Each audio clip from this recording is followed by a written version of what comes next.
गुलाब सिंह। आज का पाठ का नाम है क्या है? गुलाब सिंह। लेखिका है सुभद्रा कुमारी चौहान। सुभद्रा कुमारी चौहान लेखिका है और कवयित्री भी है। लेखिका भी है और कवयित्री भी है। यानी कि इस पाठ से हमें ये विषय मालूम होता है कि क्या है? देशभक्ति, त्याग, बलिदान, भाई बहन का प्रेम आदि का चित्रण किया गया है। इस पाठ का उद्देश्य है कि क्या है? देशभक्ति, त्याग, बलिदान, भाई बहन का प्रेम आदि का चित्रण बहुत सुंदरता से यह चित्रण किया गया है। देशभक्ति, प्रीति, ಸಹೋದರ ಸಹೋದರಿ ಅಣ್ಣ ತಂಗಿ ಮಧ್ಯದಲ್ಲಿರುವಂತಹ ಒಂದು ಪ್ರೀತಿ, ಕೌಟುಂಬಿಕ ಪ್ರೀತಿ ಸಂಬಂಧಗಳ ಬಗ್ಗೆ ನಮಗೆ ಏನಾಗ್ತದೆ ಈ ಲೆಸನ್ ಅಲ್ಲಿ ಗೊತ್ತಾಗ್ತದೆ। ಆಮೇಲೆ ಇದೊಂದು ಕಥೆಯಾಗಿದೆ। गुलाब सिंह क्या है? यह एक कहानी है। इस कहानी के द्वारा और गुलाब सिंह नामक एक बालक का स्वभाव को बताते हुए वे एक देशभक्त थे। जो जिस व्यक्ति देश पर भक्ति रखता है उन्हें देशभक्त कहते हैं। जो देश को प्यार करता है देश प्रेमी कहते हैं। देश पर द्रोह यानी कि क्या है? जो व्यक्ति अपना देश को बहुत प्यार करता है उन्हें कहते हैं देश प्रेमी। देशभक्त यानी कि इससे संबंधित क्या है हमें इस पाठ से जानकारी मिलता है। और पाठ के बारे में और पाठ की ओर जाने से पहले हम लेखिका परिचय और कवि परिचय के लेखक परिचय के बारे में हम देखेंगे। यहाँ है कि लेखिका है, लेखक पुल्लिंग है, लेखिका स्त्रीलिंग है। लेखक पुल्लिंगा, लेखिका स्त्रीलिंगा, कवि यानी कि पुल्लिंगा, कवयित्री स्त्रीलिंगा। यानी कि परिचय देखेंगे कि सुभद्रा कुमारी चौहान जी का काल है कि 1904 से यानी कि 1948 इनका जन्म की प्रयाग यूपी में हुआ था। बाल्यकाल से साहित्य में इनकी विशेष रुचि थी। बचपन से ही साहित्य के बारे में बहुत विशेष रुचि थी। प्रथम काव्य रचना 15 वर्ष की आयु में ही की थी। 15 ವರ್ಷ 15 ಇಯರ್ಸ್ ಇರುವಾಗ 15 ವರ್ಷದ ಹುಡುಗಿಯಾಗಿರುವಾಗ ಅಷ್ಟು ಸಣ್ಣ ಪ್ರಾಯದಲ್ಲಿ ಅವರು ತಮ್ಮ ಮೊದಲ ಕಾವ್ಯ ರಚನೆಯನ್ನು ಮಾಡಿದ್ದಾರೆ। ಹಾಗೂ कई बार क्या है देखिए वे जेल भी गए। स्वातंत्र्य ಹೋರಾಟ ಸಂಗ್ರಾಮ ಅಥವಾ ಈ ರೀತಿಯಾದ ವಿಚಾರಗಳಲ್ಲಿ ಭಾಗಿಯಾಗಿ ಅನೇಕ ಬಾರಿ ಅವರು ಏನಾಗಿದ್ದಾರೆ ಜೈಲಿಗೆ ಕೂಡ ಹೋಗಿ ಬಂದಿದ್ದಾರೆ। राष्ट्रीय आंदोलन में आप भाग लेती रही। ರಾಷ್ಟ್ರೀಯ ಆಂದೋಲನದಲ್ಲಿ ರಾಷ್ಟ್ರೀಯ ಚಳವಳಿಗಳಲ್ಲಿ ಭಾಗವಹಿಸುತ್ತಿದ್ದರು। ಅನೇಕ ಬಾರಿ ಜೈಲಿಗೆ ಕೂಡ ಹೋಗಿ ಬಂದಿದ್ದಾರೆ। साहित्य और राजनीतिक जीवन में समान रूप से भाग लेकर जीवन के अंत तक देश की सेवा करती रही। ಕೊನೆಯ ತನಕ ತನ್ನ ಕೊನೆ ಉಸಿರಿನವರೆಗೂ ಅವರು ಏನ್ ಮಾಡ್ತಾರೆ? ದೇಶ ಸೇವೆಯನ್ನು ಮಾಡುತ್ತಾ ಬಂದರು। आपकी प्रमुख रचनाओं में देश प्रेम, भारतीय इतिहास, हिस्ट्री ऑफ इंडिया तथा संस्कृति की छाप देख सकते हैं। झांसी की रानी इनकी प्रसिद्ध कविता है। अंडरलाइन कीजिए, टेक्स्ट बुक है ना आपके पास, अंडरलाइन कीजिए। झांसी की रानी इनकी प्रसिद्ध कविता है। कविताओं के संकलन त्रिधारा व मुकुल नाम से प्रकाशित हुए हैं। यानी कि छोटा परिचय है। और इनके यानी कि क्या है? हिंदी आपकी कहानियों पर हिंदी साहित्य सम्मेलन की ओर से 2 बार सक्सेरिया पुरस्कार मिला था। 2 ಸಲ सक्सेरिया पुरस्कार सिक्किದೆ। आपकी कहानियों के संग्रहों के नाम है कि बिखरे मोती तथा उन्मादिनी। अंडरलाइन कीजिए। आपकी कहानियों के संग्रहों के नाम है बिखरे मोती तथा उन्मादिनी। यह सुभद्रा कुमारी चौहान जी की परिचय है। अब हम इनके पाठ की ओर चलेंगे।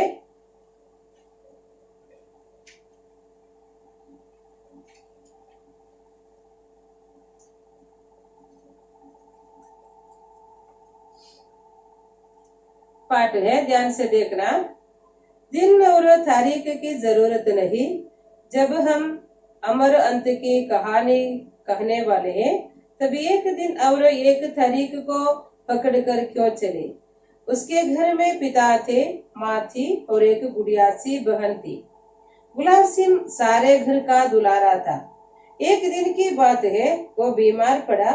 माँ ने उसका खाना बिल्कुल बंद कर दिया था, पर उसका बार बार कुछ खाने को मांगना छोटी बहन से ना सह गया। वह चुपके से गुड़ और चने चुरा लाई और खिला दिए अपने भैया को।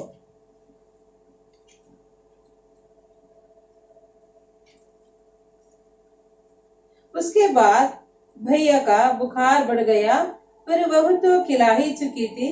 अपने भाई के संतोष के लिए वह माँ बाप का गुस्सा भी सहने को तैयार थी, पर भाई ने गुड़ चने की बात किसी को न बताई।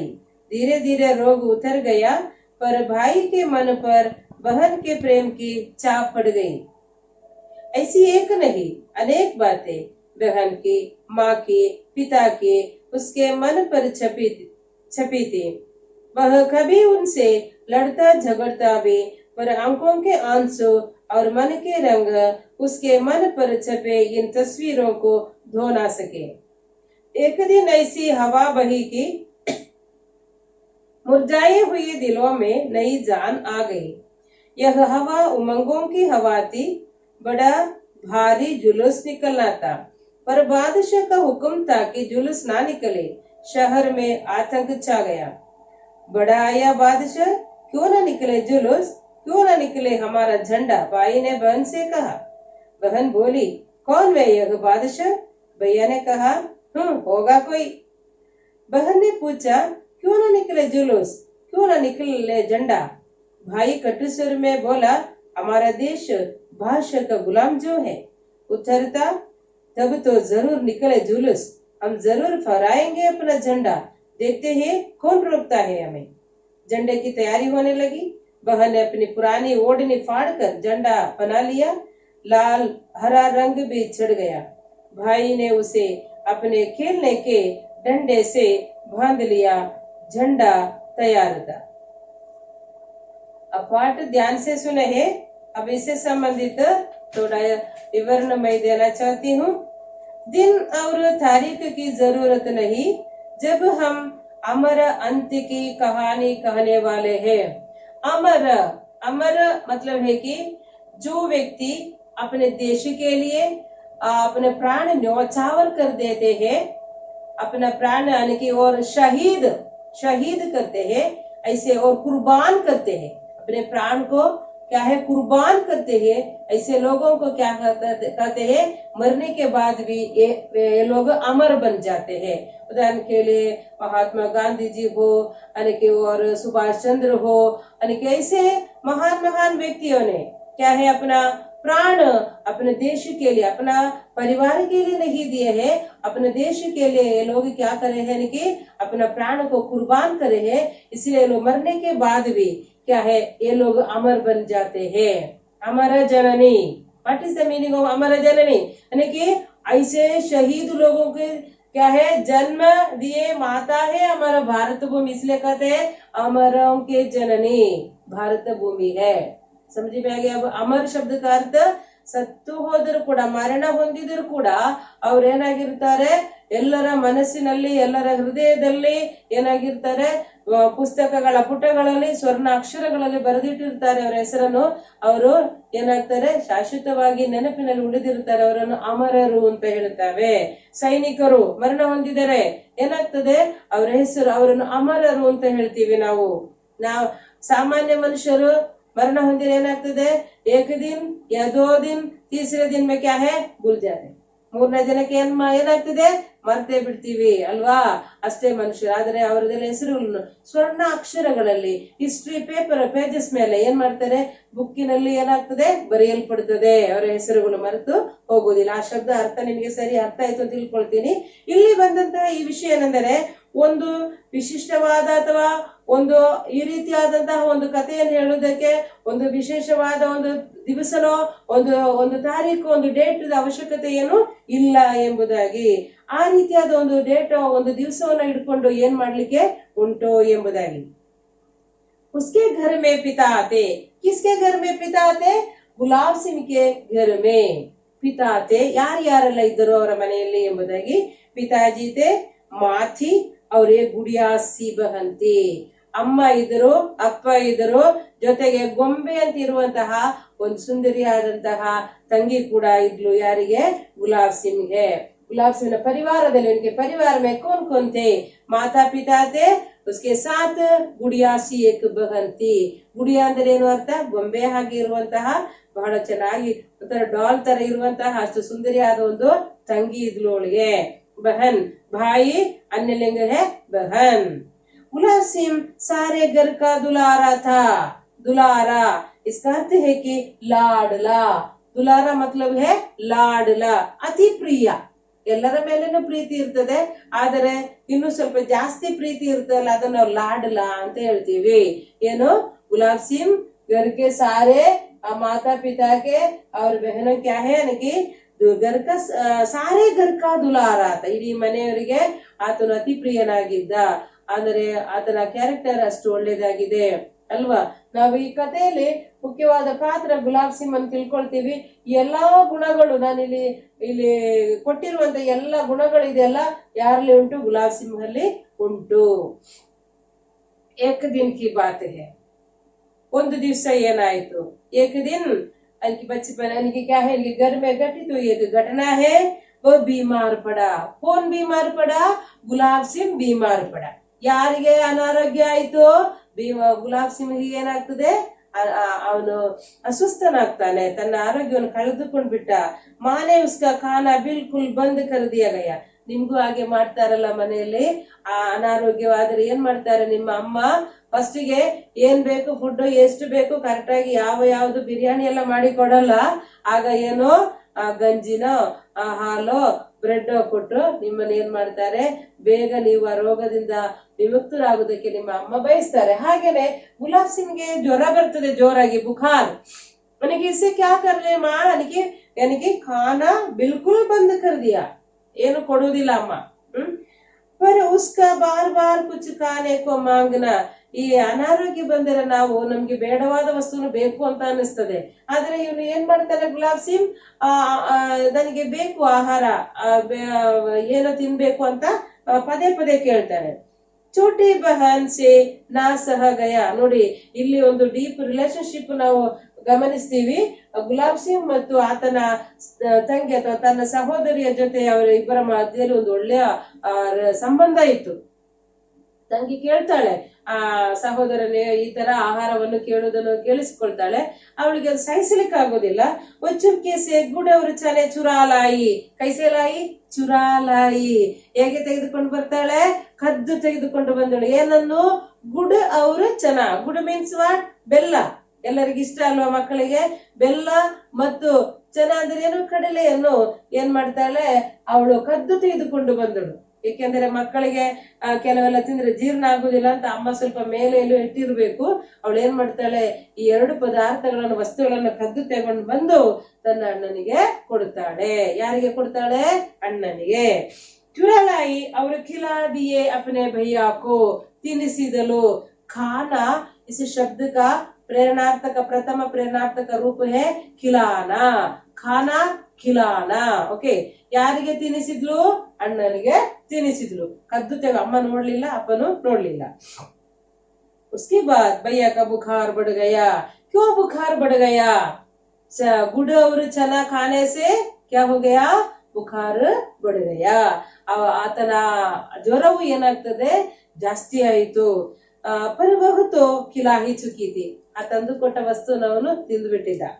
अपने भाई के संतोष के लिए वह माँ बाप का गुस्सा भी सहने को तैयार थी. ತನ್ನ ಅಣ್ಣನ ಸಂತೋಷಕ್ಕೋಸ್ಕರ ತನ್ನ ಪೇರೆಂಟ್ಸ್ ಅನ್ನು ಎದುರಾಕಿಕೊಳ್ಳೋಕು ಅವಳು ತಯಾರಾಗಿದ್ಲು. ಅಪ್ಪ ಅಮ್ಮ ಬೈದರೆ, ಅವರು ಸಿಟ್ಟು ಮಾಡಿದರೆ ಅದನ್ನು ಸಹಿಸಿಕೊಳ್ಳುವುದಕ್ಕೂ ಅವಳು ತಯಾರಾಗಿದ್ಲು. पर भाई ने गुड़ चने की बात किसी को ना बताई. ಆದರೆ ತಂಗಿ ತಂದು ಕೊಟ್ಟಂತಹ ಏನನ್ನು ಆ ವಿಷಯವನ್ನು ಯಾರಿಗೂ ಹೇಳಲಿಲ್ಲ. ಯಾರಿಗೆ? ಅಪ್ಪ ಅಮ್ಮನಿಗೆ ಆ ವಿಷಯವನ್ನು ಹೇಳಲಿಲ್ಲ. ಧೀರೆ ಧೀರೆ ರೋಗ ಉತರ ಗಯಾ.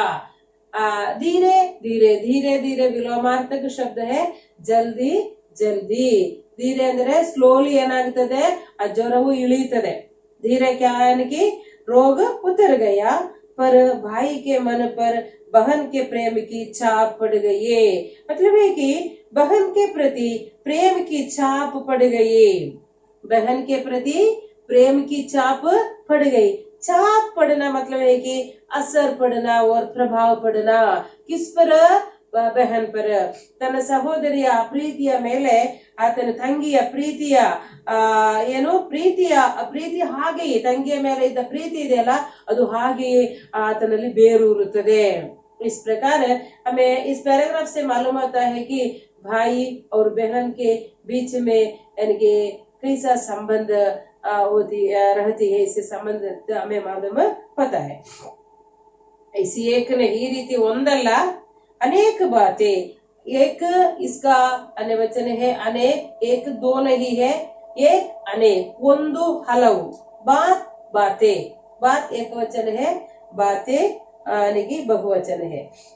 ಈ ರೀತಿ ಒಂದಲ್ಲ ಅನೇಕ ವಿಷಯಗಳು बहन की, माँ की, पिता की उसके मन पर छपी थी। ತನ್ನ ತಂದೆ, ತನ್ನ ತಾಯಿ, ತನ್ನ ಸಹೋದರಿಯ ಬಗ್ಗೆ ಪ್ರಭಾವ ಆತನ ಮೇಲೆ ಬೀರಿದವು। वो कभी उनसे लड़ता झगड़ता भी एक बार भी वह क्या है घर वालों के साथ, ತನ್ನ ತಾಯಿ ಇರ್ಬೋದು, ತಂದೆ ಇರ್ಬೋದು ಅಥವಾ ಸಹೋದರಿ ಜಗಡ್ತಾ ಕಭಿ भी ಜಗಡ್ತಾರೆ ಅಂದ್ರೆ ಒಮ್ಮೆ ಕೂಡ ಜಗಳವಾಡ್ತಿರ್ಲಿಲ್ಲ।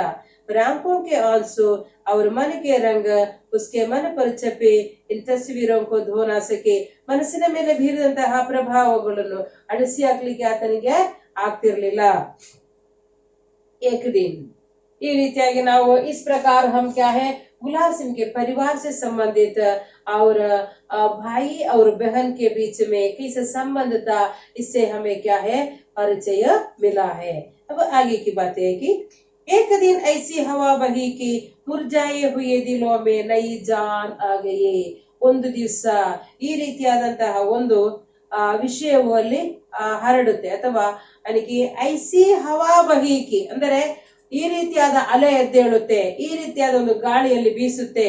ಮುರ್ಜಾಯೆ ಹುಯೆ ದಿಲೋಮೆ, ಮುದುಡಿದಂತಹ ಆ ಹೃದಯಗಳಲ್ಲಿ, ಬಾಡಿ ಹೋದಂತಹ ಹೃದಯಗಳಲ್ಲಿ ಒಂದು ಹೊಸ ಜೀವ ತುಂಬಿದ ಹಾಗೆ। ಅಂದರೆ ಆ ದಿವಸಗಳಲ್ಲಿ ನಾವೆಲ್ಲರೂ ಏನಾಗಿದ್ದೆವು? ಗುಲಾಮರಾಗಿದ್ದೆವು ಅಂತ ನೋಡ್ತೀವಿ। ಏನೋ ನಾವು ಗುಲಾಮರಾಗಿದ್ದೆವು। ಆದ್ದರಿಂದ ಅಷ್ಟೊಂದು ಸ್ವಾತಂತ್ರ್ಯ ಇಲ್ಲದ ಕಾರಣ ಮನುಷ್ಯರೆಲ್ಲರೂ ಒಂದು ಉತ್ಸುಕತೆ ಇಲ್ಲದಂತೆ ಒಂದು ನೀರಸವಾದ ಜೀವನವನ್ನು ನಡೆಸ್ತಾ ಇದ್ದಂಥದ್ದು ಅಂತ ನಾವು ಭಾವಿಸ್ಕೊಳ್ಬೇಕು, ಇಮ್ಯಾಜ್ ಮಾಡ್ಕೋಬೇಕು। ये इस प्रकार रहते समय एक दिन ऐसी एक हवा बही कि क्या है मुरझाए हुए दिलों में एक नई जान आ गई।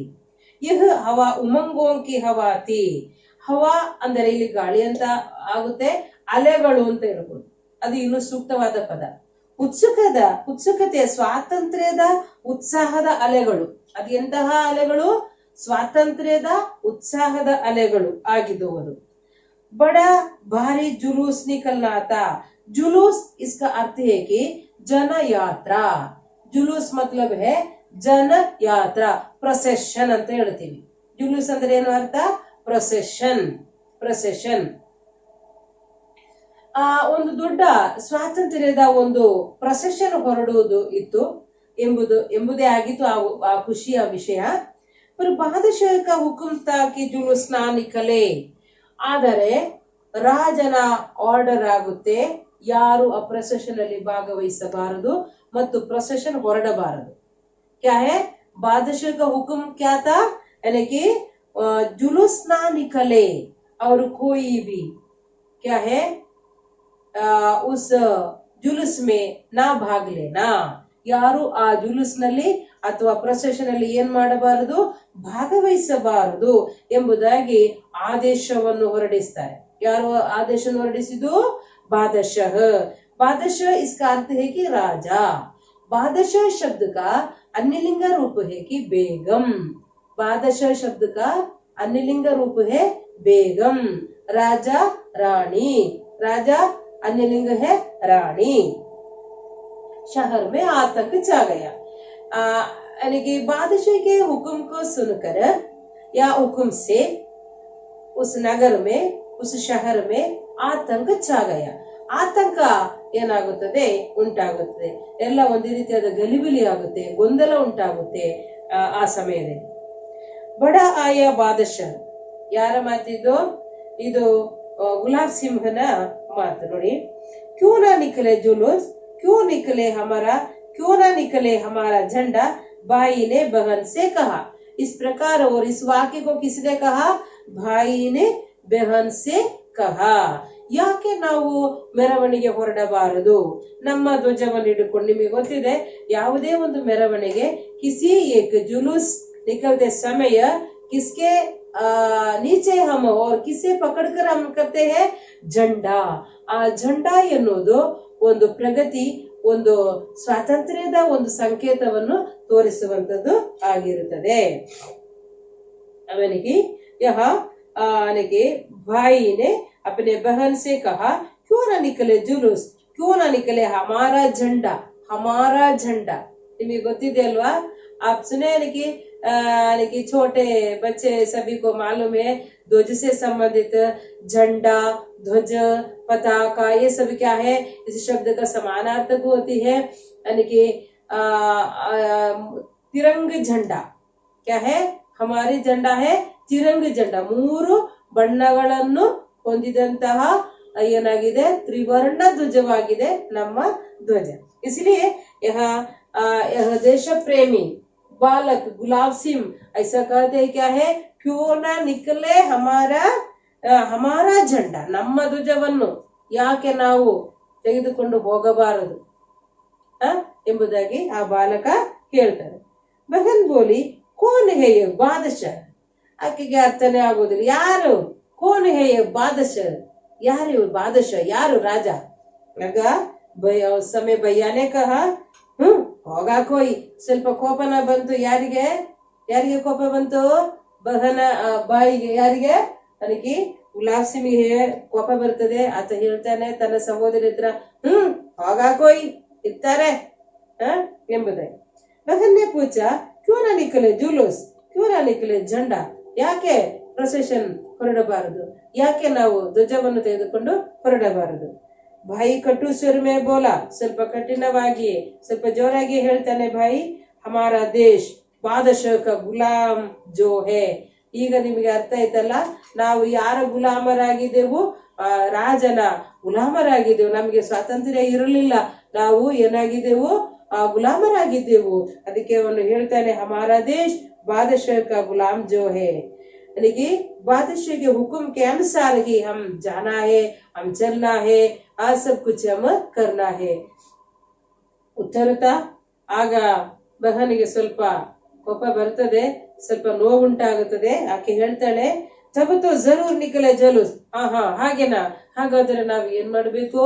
ಅವಶ್ಯವಾಗಿ ಜರೂರ್ ನಿಕಲೆ ಜುಲೂಸ್ ಏನ್ ಮಾಡ್ಬೇಕು? ನಾವು ಪ್ರೊಸೆಷನ್ ಅನ್ನು ಹೊರಡಲೇಬೇಕು. हम जरूर फहराएंगे अपना झंडा. झंडा ಏಕವಚನ, झंडे ಬಹುವಚನ. ಅವಶ್ಯವಾಗಿ ನಾವು ಪ್ರೊಸೆಷನ್ ಹೋಗ್ಲೇಬೇಕು, ಭಾಗವಹಿಸಬೇಕು. ನಮ್ಮ ಧ್ವಜವನ್ನು ನಾವು ಏನ್ ಮಾಡಬೇಕು? ಹಾರಿಸಬೇಕು. ಏನ್ ಮಾಡಬೇಕು? ಹಾರಿಸಬೇಕು. देखते हैं कौन रोकता है हमें. ನೋಡೋಣ ಯಾರು ನಮ್ಮನ್ನು ತಡೆಯುತ್ತಾರೆ. देखते हैं कौन रोकता है हमें. ನೋಡ್ತೀವಿ ನಮ್ಮನ್ನು ಯಾರು ತಡೆಯುತ್ತಾರೆ, ನಮ್ಗೆ ಯಾರು ಅಡ್ಡಿ ಮಾಡ್ತಾರೆ, ನಾವು ನೋಡ್ತೀವಿ ಅಂತ ಆಕೆ ಆತನಿಗೆ ಒಂಥರ ಇನ್ಸ್ಪೈರ್ ಆಗಿ ಪ್ರೋತ್ಸಾಹವನ್ನು ಕೊಡ್ತಾ ಈ ಮಾತನ್ನು ಹೇಳ್ತಾಳೆ. अब झंडे की तैयारी होने लगी. क्या है? झंडा होना है ना, जुलूस निकलना है तो क्या होना है? झंडा होना है.